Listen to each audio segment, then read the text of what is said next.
हम लोग शेर शाह के राजनीतिक अभियान के बारे में पढ़े। हम लोगों ने शेर शाह के राजनीतिक अभियान के बारे में पढ़ा। अब हम लोग शेर शाह का प्रशासन पढ़ेंगे। अब हम लोग क्या पढ़ेंगे? शेर शाह का प्रशासन। 1545 ईस्वी में शेर शाह जो है मात्र 5 वर्ष के लिए भारत का शासक बना था, 1540 से 1565 तक। लेकिन उस 5 वर्षों में ही उसने इतना बड़ा काम किया कि शेर शाह की पहचान आज भी जो है जीवित है। केंद्रीय प्रशासन, सबसे पहले हम लोग केंद्रीय प्रशासन के बारे में पढ़े। केंद्रीय प्रशासन, केंद्रीय प्रशासन जो था, राजा जो था सबसे शक्तिशाली था। राजा क्या था? शक्तिशाली था।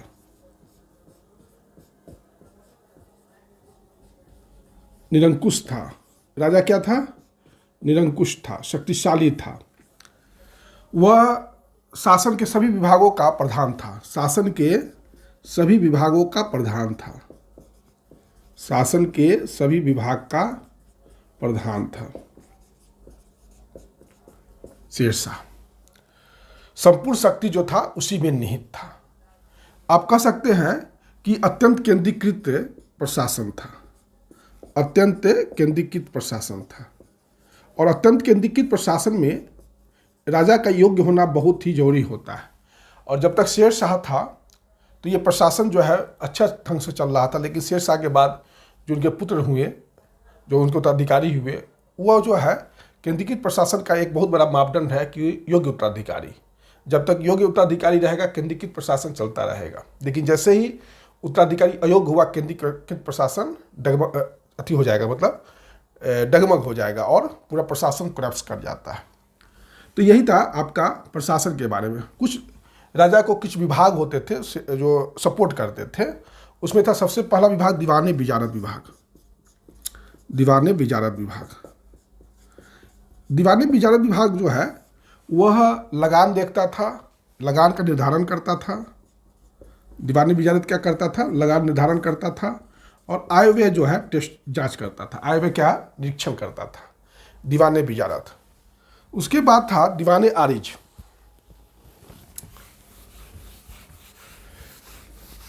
दीवाने विजारत, दीवाने आरिज नेक्स्ट विभाग था।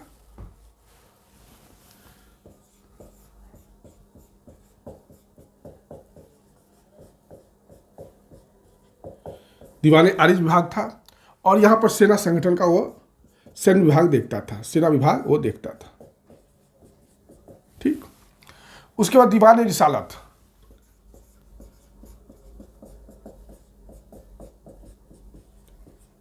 दीवाने रिसालत ये जो है पत्र व्यवहार देखता था। पत्र व्यवहार देखता था। दीवाने रिसालत जो है पत्र व्यवहार देखता था। और दीवाने इंसा, ऐसे दीवाने रिसालत के बारे में कहीं कहीं देखता है, धार्मिक विभाग भी देखता है, दिया जाता है। इस विभाग के बारे में थोड़ा विवादास्पद है, लेकिन सामान्यतः यह पत्र व्यवहार ही था, दीवाने रिसालत। और दीवाने इंसा जो राजा के आदेश थे उसको लेखाबद्ध करता था। दीवाने इंसा राजा के जो आदेश होते थे उसको लेखाबद्ध करता था। यही 4 विभाग जो था काफ़ी इंपॉर्टेंट था। उसके बाद एक था दीवान एक कजा। दीवान एक कजा, और ये न्याय विभाग था दीवान एक कजा।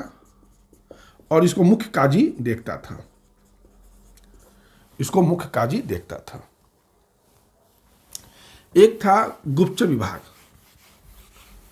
गुप्तचर विभाग दीवाने बरीद। गुप्तचर विभाग कौन था? दीवाने बरीद। ये गुप्तचर विभाग था। और गुप्तचर विभाग का जो हेड होता था बरीद ए मुमालिक होता था। बरीद ए मुमालिक इसका हेड होता था। एक होता था जो शाही परिवार होता था, जो शाही परिवार है उसका एक प्रधान होता था, मतलब उसको शाही परिवार का एक प्रभावी होता था, जो ऑफिसर्स था, वो था दीवाने समा। दीवाने समा। और ये राज परिवार का बहुत ही ओन आदमी होता था। तो यही सब कुछ केंद्रीय प्रशासन के मुख्य ऑफिसर्स थे, मंत्री थे। इन्हीं के द्वारा से अपना प्रशासन चलाता था। लेकिन जो दीवाने विजारत हुआ, दीवाने आरिज हुआ, दीवाने रिसालत हुआ, दीवाने इंसा, यही मुख्य 4 विभाग थे जिसे शेरशाह परामर्श करता था। शेरशाह ने के समय में केंद्रीय प्रशासन को, राज्य को जो बांटा गया था प्रांत का, वहाँ कोई सूचना नहीं मिलता है, लेकिन पूरे साम्राज्य को सरकार में बांटा गया था। पूरे साम्राज्य को क्या भी चीज में बांटा गया था? सरकार में बांटा गया था। सबसे ऊपर था साम्राज्य, साम्राज्य के नीचे सरकार, सरकार से परगना और परगना से गांव। यही शेरशाह के समय में डिवीजन था।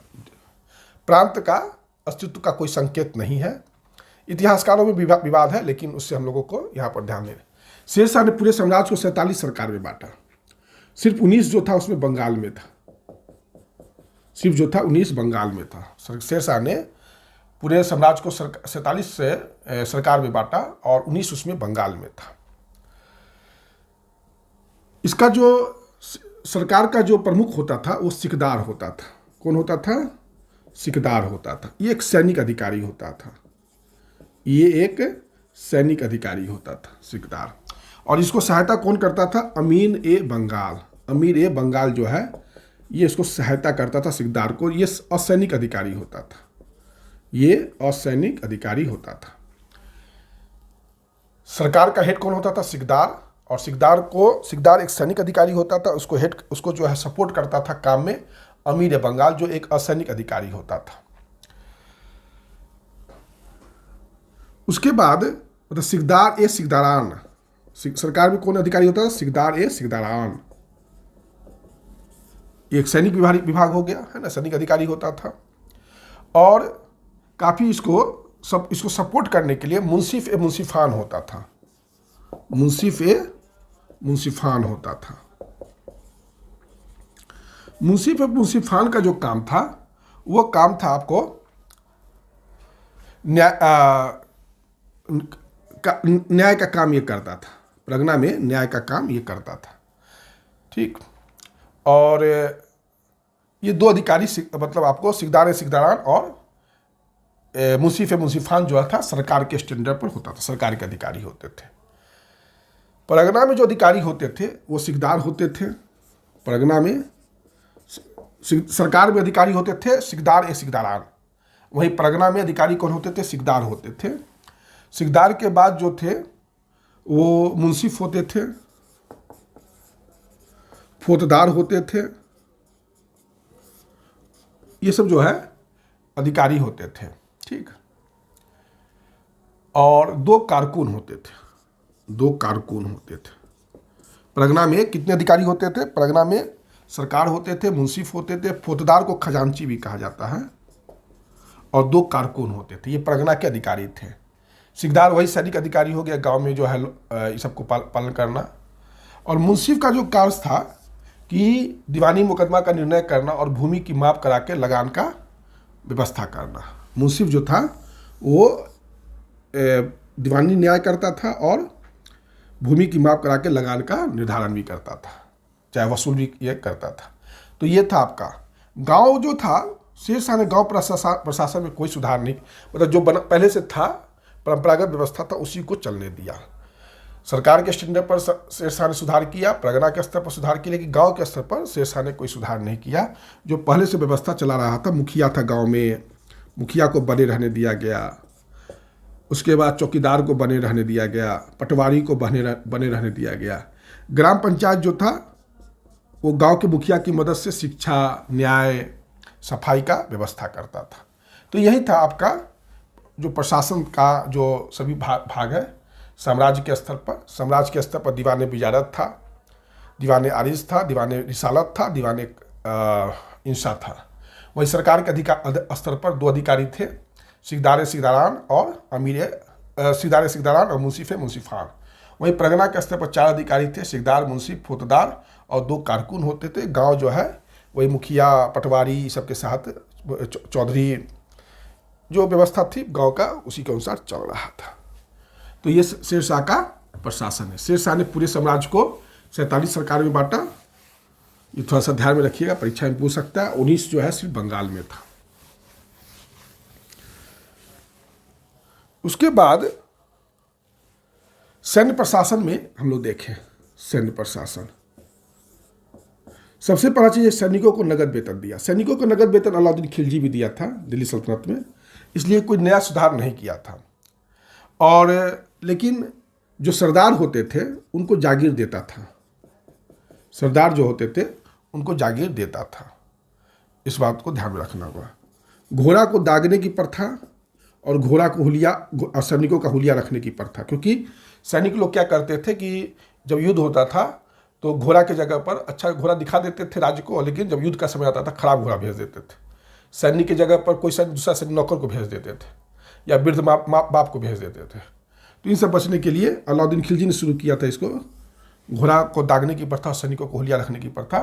तो इसको जो है शेरशाह ने भी इसको लागू कर दिया है ना। तो ये जो है कुछ सुधार है जो शेरशाह ने किए थे।